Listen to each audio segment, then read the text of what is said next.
C'est bon. Eh bien, bonjour à tous déjà. Donc on va parler d'un petit rex qu'on fait chez BetClick donc, sur les services managés et pourquoi nous avons décidé de privilégier ça. Du coup, pour me présenter rapidement, donc je suis Guillaume Lundberg, je suis responsable de toute la partie cloud chez BetClick. Donc on va commencer par une petite histoire côté BetClick qui va nous aider pour après. Donc on a 19 ans d'histoire, c'est-à-dire on a été créé il y a 19 ans, on fêtera nos 20 ans l'année prochaine. En 2018, il y a eu quelque chose d'important, c'est qu'il y a eu le déménagement du siège social de Paris à Bordeaux. Et ce qui va avec, c'est qu'il y a quasiment tous les salariés qui ont changé, notamment côté IT, où on est parti, où je pense qu'il y a quasiment personne de l'époque. Également, historiquement, c'était très Microsoft lovers, c'est-à-dire qu'il n'y avait que du Microsoft. Donc moi, je suis arrivé en 2018, par exemple, et il y avait 0 serveur Linux. Voilà, donc l'une de mes premières présentations, ça serait bien de mettre un petit peu de Linux. Voilà, il était sur un gros legacy, donc quelque chose un gros monolithe distribué. Donc voilà, on va voir un petit peu tout ça. Donc en gros, en 2020, pour rentrer dans le vif du sujet, on avait 2 data centers, on avait des VM qui tournaient, des serveurs physiques, mais voilà, en gros, c'était notre archi, et du coup, tout Windows. Et en 2020, ce qu'il a été décidé, c'est qu'on a eu un objectif pour 2024, c'est 2024, fin 2024, vous serez 100% cloud. Donc là, on est en train de finaliser pour, à la fin de l'année, être 100% cloud. Donc on sera multi-cloud avec une partie sur AWS et une partie sur Azure.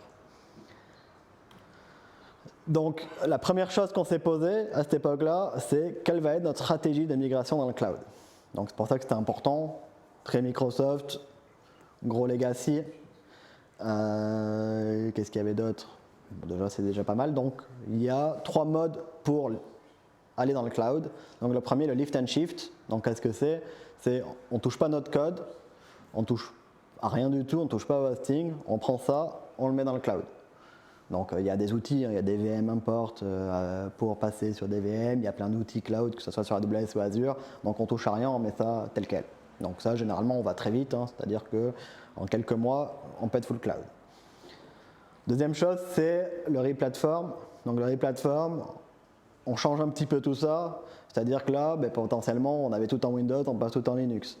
Là, on était sur des VM, on va essayer d'y passer sur des Docker. On ne va pas changer l'architecture, on ne va pas changer notre code, mais on va changer l'hosting, c'est-à-dire la partie infrastructure. Et enfin, la partie re-architecte, où là, on change tout, on refait tout, et on redesign tout, quelque chose pour le cloud. Donc, notre choix, ça a été, vu les choses, de faire la réarchitecture complète. Deuxième chose, c'est qu'est-ce qu'on va utiliser comme type de cloud computing. Donc c'est là où il y a le IaaS, le PaaS, le serverless, le SaaS. Donc, pour le rappeler, avec qu'est-ce que c'est qu'un peu tout ça, on était en data center où on gérait un peu tout. On avait un choix d'aller sur du IaaS où on fait confiance à notre cloud provider qui va gérer tout ce qui est réseau et stockage, tout ce qui est serveur physique, tout ce qui est virtualisation pour nous. Nous, on va gérer le reste et après, on peut élever de plus en plus. Donc, avec du PaaS, du serverless, le SaaS, je le mets pour le SaaS, mais généralement, il n'y a pas grand monde qui fait du SaaS. On ne va pas filer nos data et opérer pour un site comme BetClick, ça ne va pas le faire. Du coup, ici, notre choix, ça a été en premier lieu de privilégier la partie PaaS et la partie serverless. Donc c'est un peu ça qu'on va voir. Et on va le voir déjà, qu'est-ce que c'est la différence entre le PaaS et le serverless. Je ne sais pas si c'est assez grand, mais la chose c'est que le PaaS va nous donner, par rapport au serverless, donc on est assez proche, mais le PaaS va nous donner plus de contrôle sur le déploiement, c'est-à-dire qu'on va pouvoir faire un petit peu plus de tuning et avoir la main dedans. Également, ça va permettre... il va falloir nous-mêmes configurer l'application pour scaler. Et généralement, c'est une application qui va prendre du temps à démarrer parce qu'il y a plein de choses à faire au démarrage, etc., etc. Chose qui est le cas pour du PaaS ou du serverless, donc c'est la partie en orange ici, c'est que le développeur, théoriquement, il va écrire uniquement du code applicatif et on ne va pas gérer nous-mêmes les serveurs. Le serverless va plus loin. c'est que là, il y a, en fait, vu que c'est 100% managé par le cloud provider généralement, on n'a pas de contrôle, ou on va dire moins de contrôle. Donc, dans les faits, ce que nous promettent les cloud providers, c'est que ça scale automatiquement. Donc ça, on va voir, il y a des cas oui, des fois non. Et l'application, enfin c'est normalement la vraie serverless, donc il y a des débats aujourd'hui sur le vrai et le faux, mais le vrai serverless, c'est on paye que quand on l'utilise, c'est-à-dire on ne paye pas, c'est gratuit. On fait un call, on paye. On en fait des milliards, on paye potentiellement cher. Donc, basé sur ça, quelle a été notre première brique? Ça a été de passer sur une architecture orientée événement, donc EDA, Event Driven Architecture.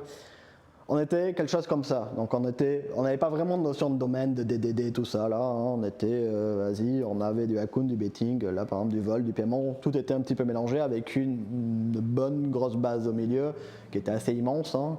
Là, on n'était pas à 19 ans d'historique, mais on était en 2020 à 15 ans, on va dire. 15 ans exactement même. Voilà. Donc notre première chose, c'est, ok, il faut un peu sortir de ça, donc faire un Event Driven Architecture. Donc, Event Driven Architecture, c'est qu'on va faire un bus d'événements aujourd'hui, essayer d'isoler un petit peu nos composants. Donc on avait toujours notre base, hein, parce que c'était pas ça qu'on voulait sortir au début. En fait, il fallait vraiment faire un bus d'événements pour pouvoir un petit peu sortir les attaches à cette base. Donc voilà, c'est quelque chose comme ça qu'on voulait aller au tout début en 2020. Donc pour ça, on s'est posé la question de nos besoins. Je vais les mettre un peu plus. Donc déjà, on voulait faire de la lecture multiple, c'est-à-dire quand on envoie un événement, je ne sais pas, un pari placé par exemple, ben on veut qu'il y ait plusieurs personnes qui lisent notre pari placé, qui l'écoutent, c'est-à-dire plusieurs domaines, l'account il a besoin, le paiement il a besoin, etc., etc. On veut également filtrer les événements parce que ben, généralement, je prends l'exemple d'un pari placé, ce qui nous intéresse plus, c'est les paris placés gagnants que perdants.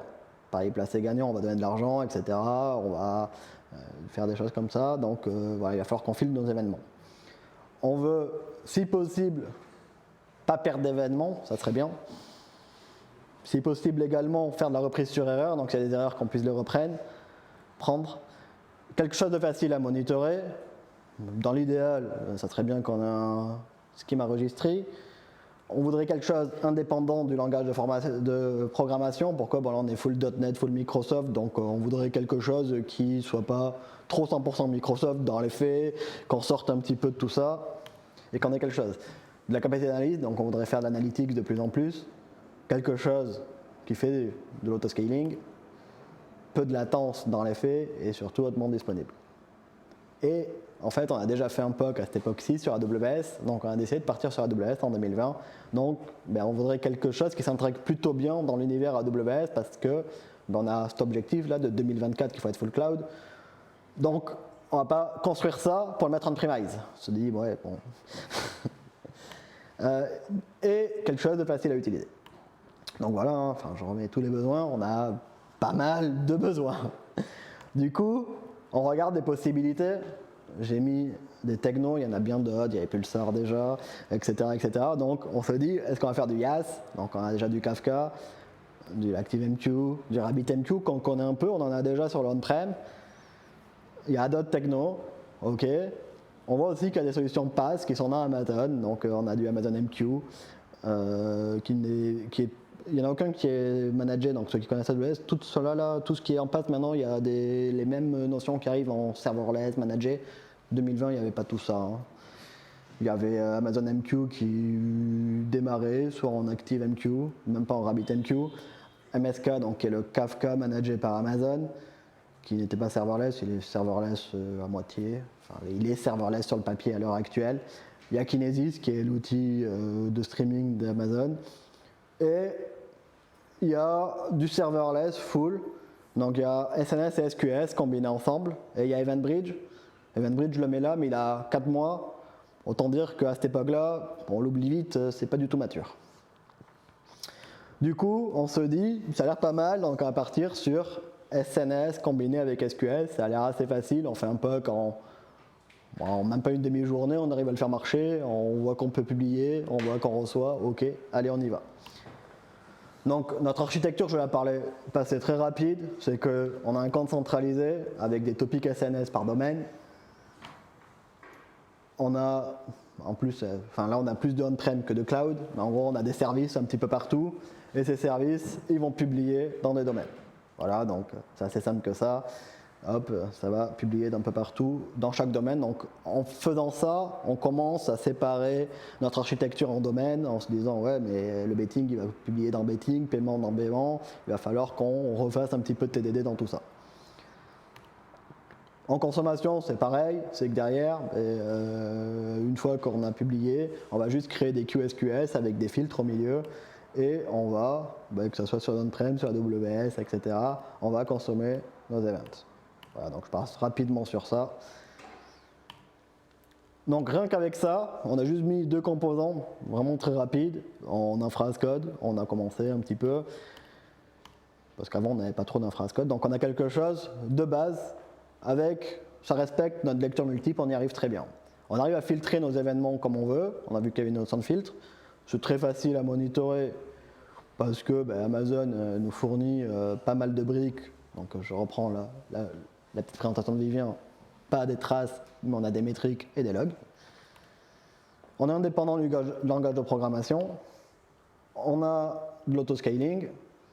On a peu de latence, on a demande dispo, donc ça c'est les SLA et AWS qui sont plutôt très très bons. Et là, on est plus que bien intégré à les services AWS, parce que c'est dans AWS qui est vraiment au cœur de l'écosystème AWS. Par contre, facile à utiliser aussi. Par contre, il nous manque quelques petites choses, qui est le add list hunt, la reprise sur erreur et le schéma enregistré.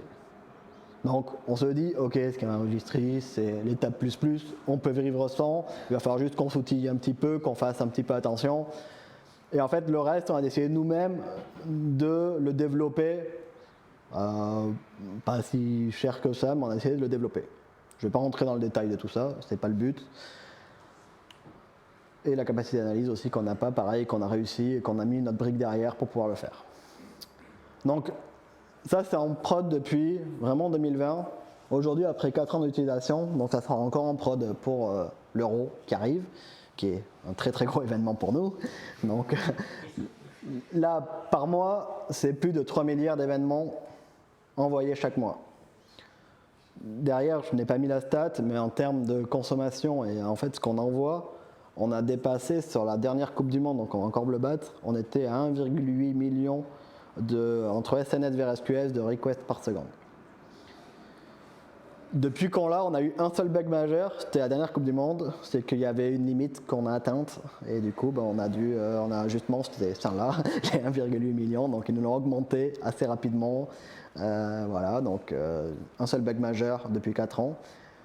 Là on fait des pics de messages à plus de 100 000 messages par seconde. Et aujourd'hui, ce qui est bien dans notre état actuel, c'est qu'on n'a pas d'infrastructure à manager, c'est-à-dire qu'il y a il y a de la maintenance niveau code, mais rien niveau infrastructure. Donc voilà, c'est ça notre chose. Aujourd'hui, sur ce qui est toujours un composant majeur de notre plateforme. Deuxième chose, c'est PCI DSS. Donc c'était également, j'en parle là, parce que c'était également un gros pain point chez nous. Et on va voir qu'est-ce que ça nous a apporté ça. Donc PCI DSS, pour ceux qui ne connaissent pas, c'est le standard de sécurité sur tout ce qui est paiement par carte aujourd'hui.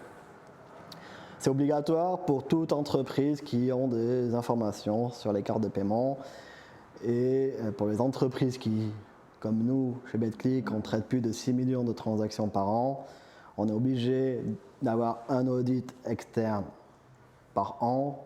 Et derrière, il nous donne un rapport de conformité.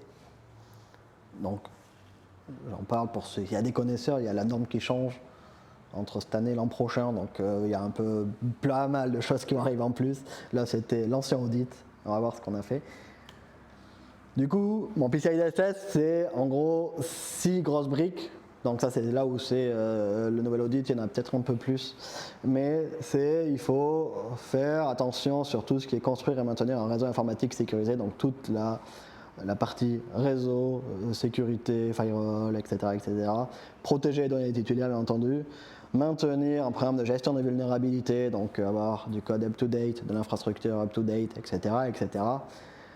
Mettre en place des mécanismes de contrôle d'accès robustes, donc voilà, tout monitorer sur tout ce qui se passe sur la plateforme, surveiller et tester régulièrement les réseaux, donc avoir des procédures de test automatiques, et maintenir une politique de sécurité, bon bref, voilà, plein de choses assez contraignantes, on va dire, mais obligatoires. Donc avant la migration, donc avant 2021, en fait on avait ça, donc on avait des clients BetClick qui, quand ils saisissaient leur carte pour faire un dépôt, en fait, ils envoyaient leur information au web server côté front sur notre on-prem. Derrière, ces informations saisies partaient sur notre paiement service, donc notre service de paiement BAC.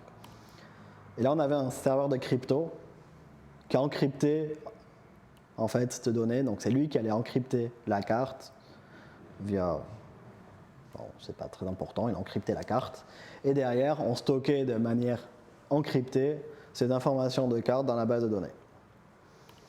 Et une fois ça, on envoyait à notre payment provider les informations de carte qui lui faisait vraiment le dépôt, etc., etc.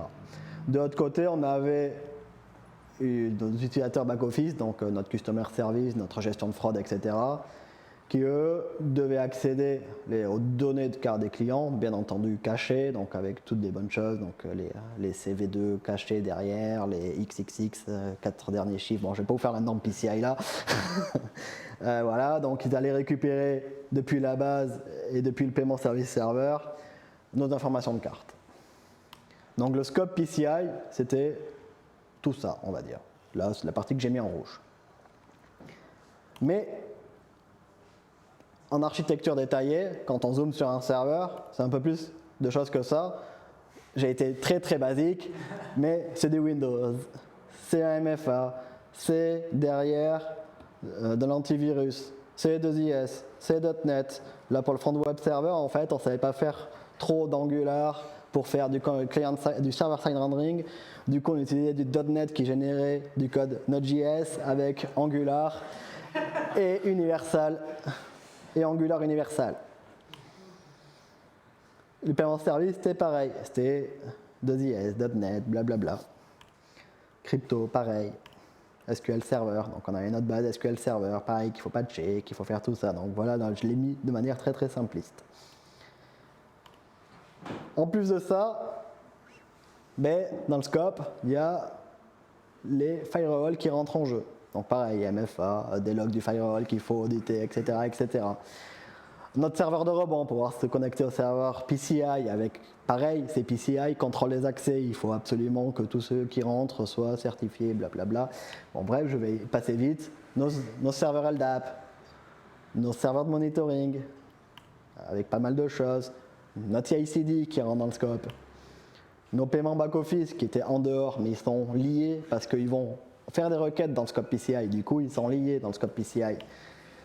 Notre proxy server avec du Squid. Notre Windows Update Server, il faut bien les mettre à jour. Notre antivirus manager. Notre ordonnanceur de serveur.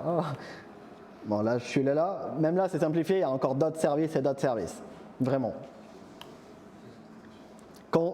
Qu'est-ce qu'on constate ? C'est que notre audit, le scope de l'audit est très très important. C'est-à-dire qu'on se croit qu'il y a une petite base de données, 3 services, mais au final non, c'est des dizaines et des dizaines de services. Et dès qu'on connecte quelque chose sur notre prod actuel, c'est plus ou moins PCI. C'est-à-dire on se retrouve presque où toute notre prod est PCI. Et il n'y a pas les frontières claires. C'est-à-dire que généralement c'est l'auditeur qui dit « ouais mais là toi tu as fait un lien avec ça ». Bon bref, voilà, vous l'aurez compris, c'est assez compliqué. Également, là, on fait un chiffrement des cartes en interne, c'est-à-dire qu'on a un serveur de crypto, alors qu'à cette époque-là, déjà, on peut faire du client-side encryption, c'est-à-dire que c'est le provider de paiement qui va nous donner l'encryption et qu'on va pouvoir directement lui envoyer encrypté. Donc, également, ce qu'on voit, c'est qu'il y a énormément d'hardware, il faut toujours être up-to-date, d'OS, de software, tout ça, là, tous ces petits trucs que j'ai mis, il faut toujours être à jour. Déroulement d'un audit, c'est 5 équipes impactées, c'est 90 vulnérabilités à peu près critiques à cette époque-là, et c'est c'est énormément de personnes à temps complet pendant 3 mois parce qu'il faut tout patcher. En final, on a un pré-audit en juin, il faut être PCI septembre-octobre, donc c'est assez intense pendant quelques mois et pas très très intéressant. Enfin, il faut patcher, il y a beaucoup de boulot, re-regarder tout. Voilà. Donc, on veut un peu changer ça. Donc ça, c'est le déroulement d'un audit.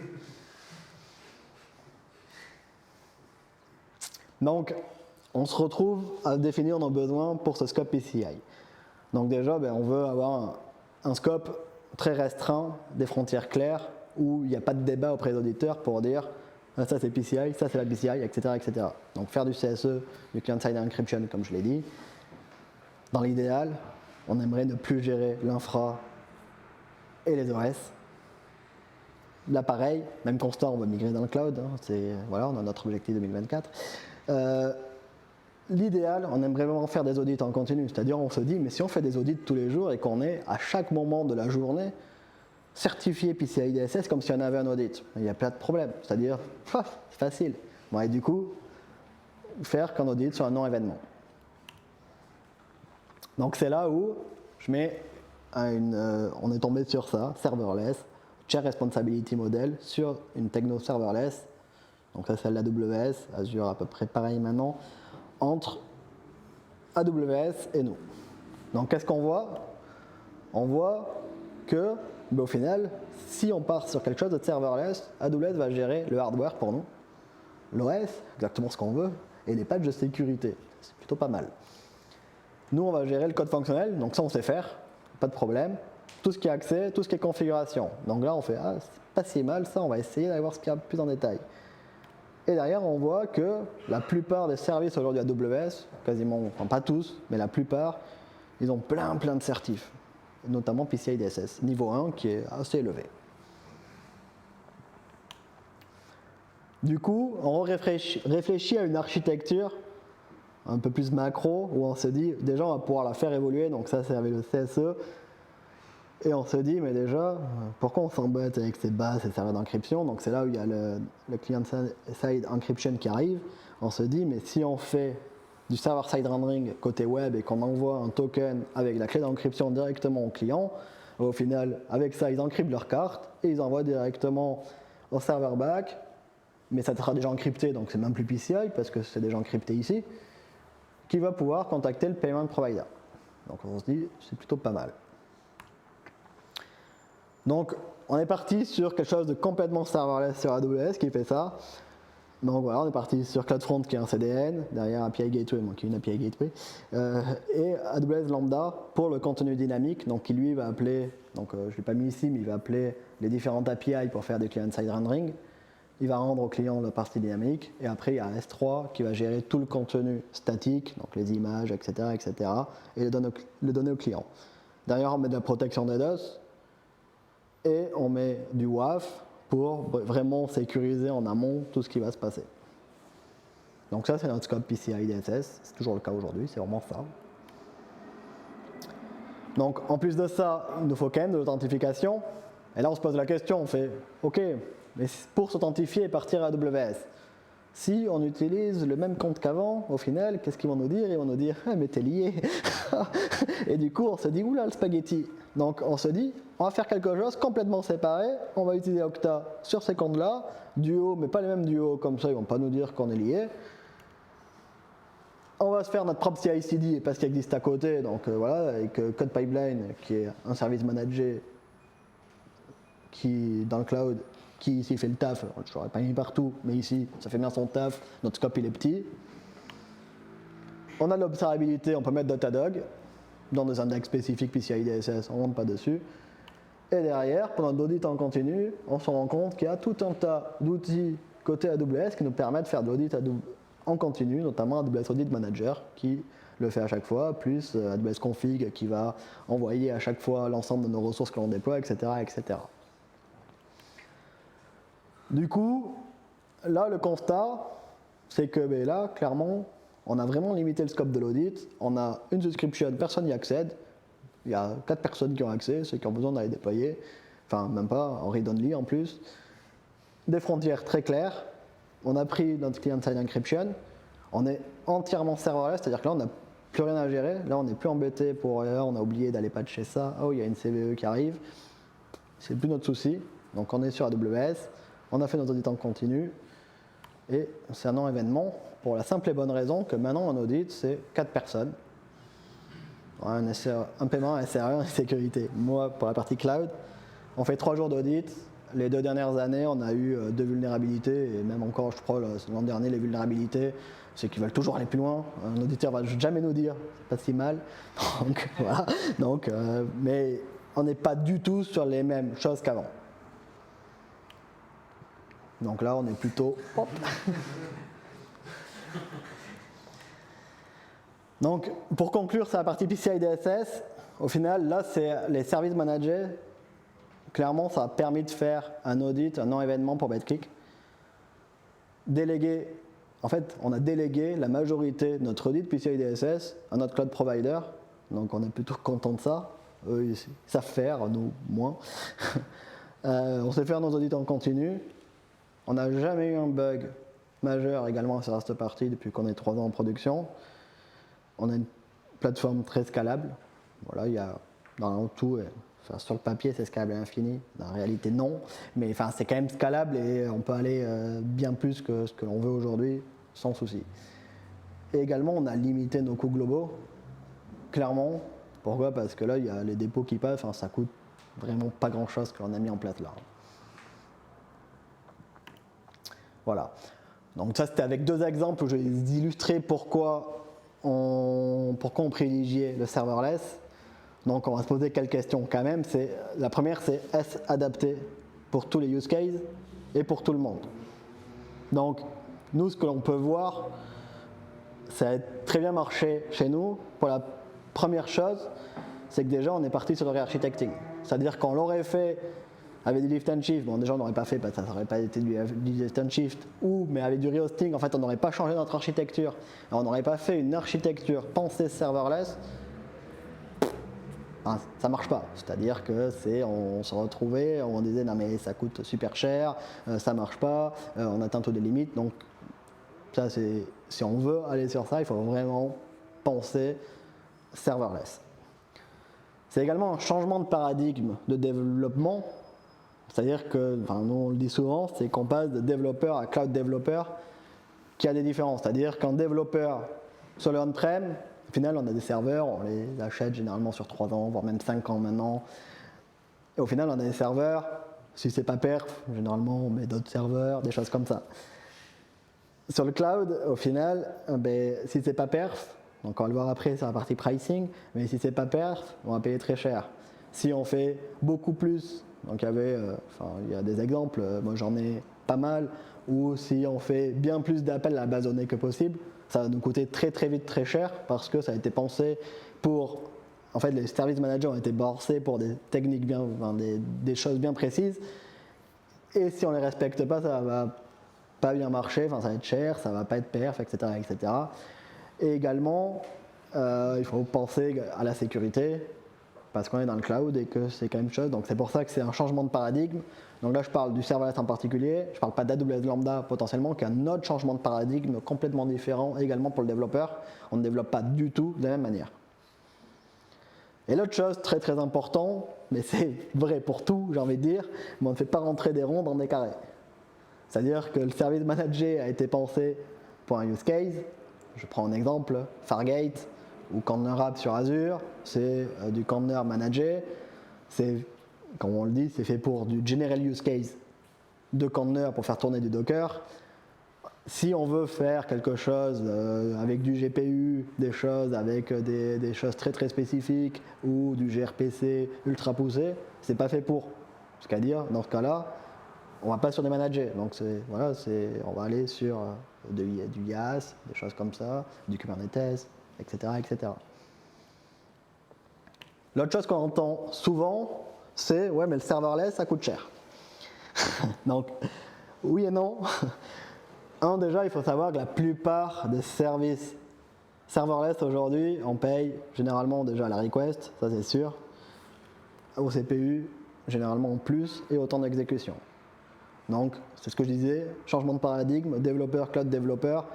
Si on n'a rien changé, qu'on a la même chose et qu'on fait 250 calls d'API alors qu'on pourrait en faire un, ça va nous coûter très cher.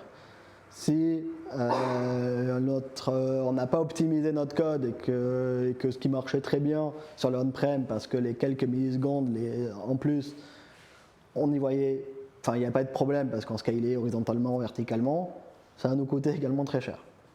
Donc, en effet, l'autre chose, sur le prix, il y a deux notions de service managé, enfin de serverless aujourd'hui, c'est le serverless des cloud providers, donc celui fourni par AWS, Azure, GCP, et celui fourni par les éditeurs.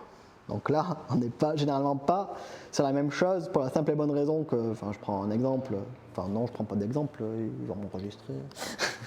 Non mais enfin si on prend un MongoDB Atlas, un Kafka Confluent, des choses comme ça, qui est le service managé de l'éditeur, donc ils auront des avantages généralement sur le cloud provider, c'est qu'ils sont bien plus avancés, en fait ils n'ont qu'une techno à gérer, donc ils seront meilleurs généralement sur leur techno et généralement sur la dernière version de leur produit. Mais côté prix, généralement c'est bien plus cher parce que déjà ils s'appuient sur le cloud provider qui leur facture, donc ils doivent déjà négocier avec eux et d'ailleurs faire de la marge sur ça. Donc voilà, à voir, mais généralement c'est bien plus cher. Après, ce qu'il faut voir, le serverless, c'est très faible coût. Il y a des très faibles coûts quand on a peu de trafic. Enfin voilà, moi je vois les coûts de tout ce qui est serverless sur AWS notamment. On peut faire un site internet jusqu'à des millions de requests pour $1 ou $2 par mois. Donc on a moins de coûts humains également. Donc dans le prix, il faut vraiment pricer dans son ensemble. C'est que généralement, il n'y a pas le coût qu'on va payer à AWS. Il y a le coût également humain, il y a le coût de développeur. Enfin voilà, il faut vraiment prendre tout ça dans son ensemble. Ce qui est vrai, c'est qu'on a moins de maintenance. Et également, on a du support intégré. Donc là, pareil, et c'est là aussi, j'en ai pas parlé des éditeurs serverless, mais généralement, ils nous font payer leur support très très cher, alors que quand on a déjà un cloud provider, notre support est déjà inclus. Donc il y a aussi une différence sur ça dans le prix. Voilà, donc pour conclure sur tout ça, sur notre utilisation du serverless aujourd'hui chez BetClick, donc déjà ça nous a vraiment permis de respecter notre planning. Donc là on est en phase de bien finir pour fin 2024, donc on est bon. Et clairement je pense que sans service manager et des choses qui nous auraient aidés, ça aurait été beaucoup plus compliqué. Donc je le disais, c'est l'historique de tout ce qu'on avait chez BetClick, on n'était pas forcément dans tout ça, et du coup le service manager vraiment nous a aidés. Ça nous a permis de faire une montée en compétences plus rapide également. Également de vraiment se concentrer sur la feature métier. Donc on est une boîte qui fait, enfin voilà, on n'est pas une boîte qui fait de l'infra, même si on aime bien en faire et qu'on a de la tech et qu'on est une boîte tech, mais on a quand même un client, des features métiers à fournir. Donc voilà, c'est important également ça nous a permis vraiment de nous concentrer sur la feature métier. Moderniser notre plateforme bien évidemment, enfin, voilà, sans le serverless, l'ensemble des technologies qu'on a mis en place aujourd'hui, ça aurait été très compliqué. Et également quelque chose d'assez important, c'est l'excellence opérationnelle, c'est depuis qu'on a migré, on n'a quasiment pas eu de bug majeur. Donc je ne sais pas si on avait tout managé en IaaS, tout ça, si on aurait été mieux. Enfin, si ça aurait été, on aurait eu le même excellence opérationnelle, mais quoi qu'il arrive, pas au même coût humain, c'est-à-dire qu'on aurait dû mettre beaucoup d'efforts pour y arriver. Et voilà, si vous avez des questions.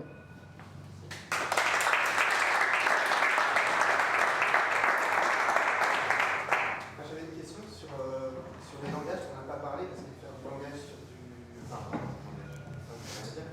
des lambda sur du Java et faire des lambda avec du Go, ça n'a strictement rien à voir. Oui. Donc la question c'est du coup, est-ce qu'il y a eu des pain points sur la gestion du langage avec côté lambda? Et est-ce que vous avez gardé le langage .NET ou est-ce que pour des raisons des lambda, vous avez changé le langage? Ok, donc la question c'est niveau langage de programmation, est-ce que pour développer en lambda, est-ce qu'on a gardé le .NET et le Java ou est-ce qu'on a changé de langage de programmation? La réponse est simple, on a changé de langage de programmation parce qu'à mon sens, en fait, le lambda c'est clairement un changement de paradigme avec de la micro-VM, du Firecracker, etc., etc.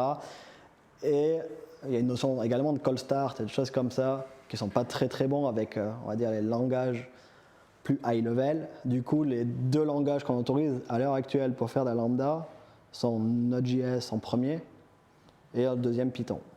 Et après, on attend que nos amis à AWS sortent des runtime managés, genre Rust, genre. Voilà. Non. Est-ce que du coup régulièrement vous challengez l'architecture en vous disant ce service manager il coûte trop cher, on ne nous convient pas et donc on l'enlève, ou à l'inverse il y a des nouveautés côté AWS et le fait de transformer une partie de votre code en un nouveau service manager? Donc la question c'est est-ce que on challenge notre architecture parce qu'il y a des nouveautés AWS ou parce qu'il y a des choses qui ont atteint des limites? Très bonne question. La réponse est oui. Enfin voilà, on a AWS, on a Azure maintenant. Donc je prends l'exemple AWS, c'est 10 à 15 nouveautés quasiment par jour. Donc ça va très vite. Et en fait, on est en pleine phase de scale, c'est-à-dire qu'on a de plus en plus de trafic tous les jours. Ce qui veut dire que nos limites, en fait, il y a également des limites des services, j'en ai pas parlé ici, mais genre SNS et SQS, on va voir si on ne se rapproche pas de la limite également. Donc, des besoins, on a de plus en plus de besoins de streaming, des choses comme ça.